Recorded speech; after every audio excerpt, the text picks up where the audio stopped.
Hello, let's look at the Sal Cal Val lab in this particular video here. And basically this lab is comparing three different scenarios of saving money.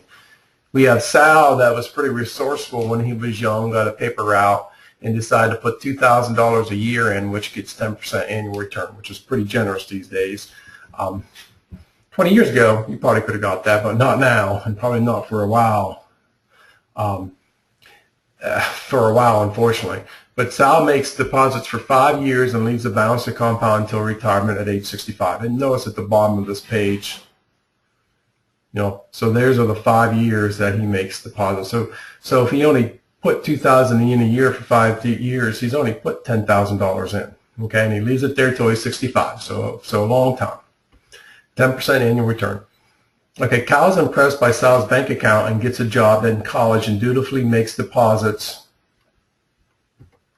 into the same mutual fund for 8 years and leaves a balance to compound until retirement at age 65. So he starts a little bit later when he's in college. So you can see Cal over here. Let me just get my marker. So you can see Cal over here. He starts at age 19 and leaves it in there for 8 years. So 8 years, he must have $16,000 invested. And then after 8 years, he quits making any deposits and he just leaves it in there to compound. Okay, now,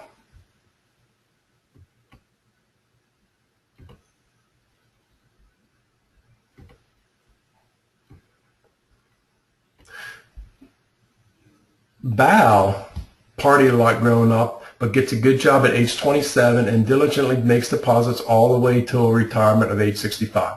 So he's not with it at the beginning, but at age 27, so you can see down here at age 27, let me just get my pen back up here again. At age 27, he starts putting this 2,000 in. Notice Sal and Cal aren't even putting money in then. They've already had their money put in, but Val's going to put 2,000 in every year until he retires at 65. All right, and the scenario, the interest rate's the same, 10%. It's compounded annually. So who do you think would come up with the most? Definitely Val was putting more money in, but he started a little bit later. Sal was putting the least amount in, 10,000, but he started a lot sooner. And then Cal's kind of in the middle, but he put a little bit more in. He did it for 8 years instead of 5 years like Sal did. So who would you think would end up with the most money? The point of this lab is kind of interesting. You will see the effects of compound interest over time, and time is a big factor here. Big factor. Not so much how much money you put down initially. I mean, there's a lot of variables, but not so much how much money you put into it, but over time, time can counteract a lot of different things here.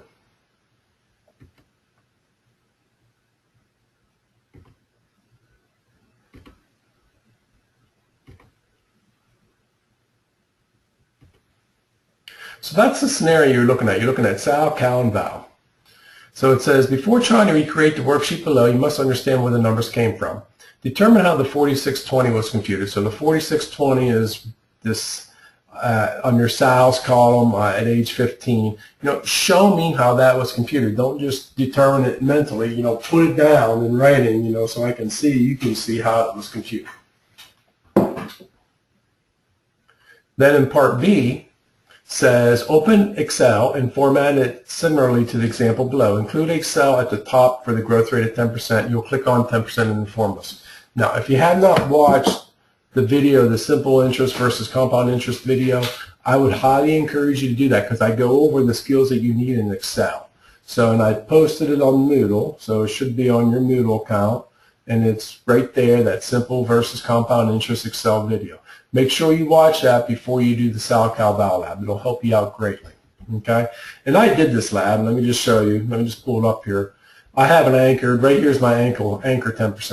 All right? And notice I have Sal, Cal, and Val, and I have it extending down to 65 years, which is what we want. But also notice I have a couple other things down here. Total contributions, total interest for both Sal, Cal, and Val. So make sure you do that as well. All right. And then the reason why this is anchored is because I could change that to 8% and notice everything changes, okay?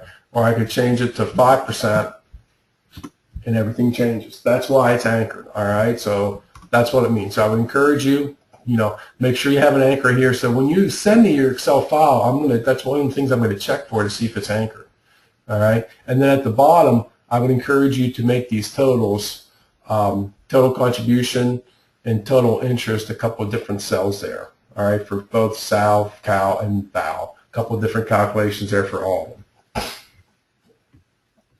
Okay, back to the lab.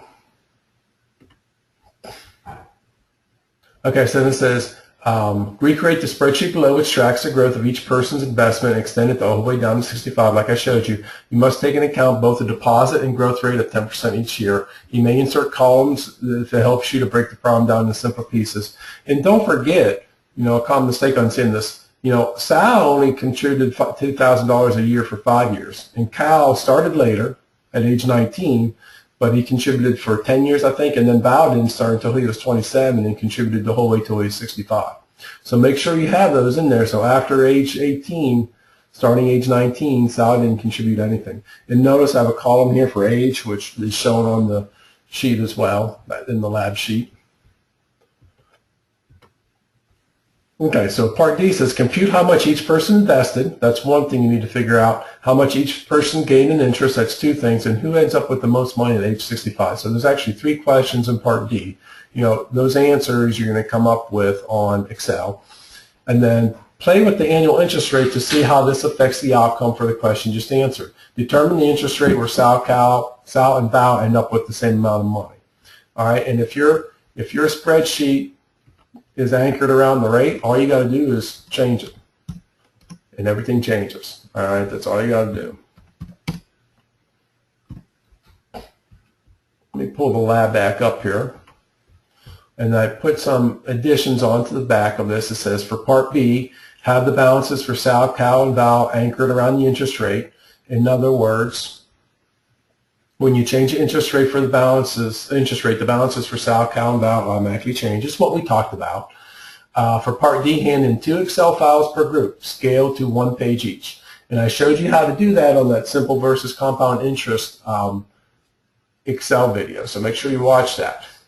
So you're handing in 2 Excel files in your Dropbox. One is with the numbers, and then the second is with the formulas. All right, and I showed you how to scale it down to 1 page, and I showed you how to show the formulas instead of the numbers. So make sure you watch that video. And also for part D, I said there was 3 questions: total contributions, total interest, and who ended up with most money. So make sure you do all 3 questions. Make sure you answer all 3 questions. And then for part E, where you have to determine what interest rate, where those 2 are the same, 2 decimals was fine. And then a new part F, it says explain using complete sentences what the key takeaway or main point of this activity is in terms of investing. All right, and you won't be able to answer that. You might know the answer now. You might have a pretty good idea, but you should really be able to fine tune your answer doing this experiment and looking at your cell results. So please let me know if you have any questions, and again, I encourage you before you start this lab, and some of you may know Excel fairly well, I would encourage you to watch that simple versus compound interest Excel video that has everything you need in that. So please let me know if you have any questions. Thank you.